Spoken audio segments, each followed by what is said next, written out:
The U.S. military is preparing for potential operations with Iran if President Trump orders an attack.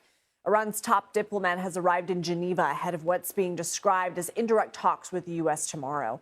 For more, let's bring in CBS News senior national security correspondent Charlie D'Agata. He joins us now from our Washington bureau. So, Charlie, you've been speaking with people about these U.S. preparations. What can you tell us?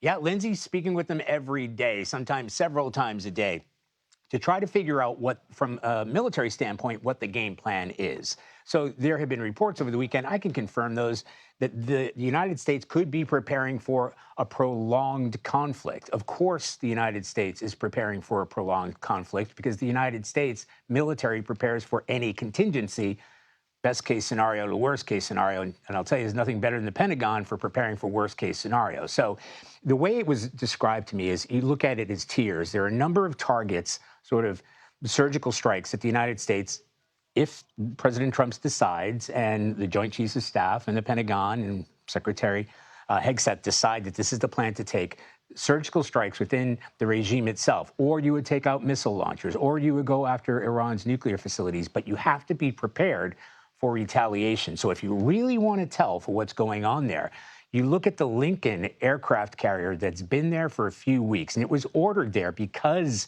of the tensions rising in Iran. It's actually unique for that area, Central Command, CENTCOM, to not be without a carrier. Well, now there's a second one, and this is a significant move because they're moving the USS Gerald R. Ford from the Caribbean, where it was already extended. In fact, it's on, I think, its second extension now. Wow. So by the end of whatever this is, if it were to turn, as the military terms it, kinetic, that they would actually be engaged in a fighting war with Iran, you're looking at a carrier that is certainly looking down the barrel of one of the longest deployments, peacetime deployments for decades. So that suggests that you're going to have two carriers in the region, a number of F-18 fighter jets, F-35 fighter jets that comes with, a number of destroyers, because it's not just a carrier, but destroyers with guided missiles on there.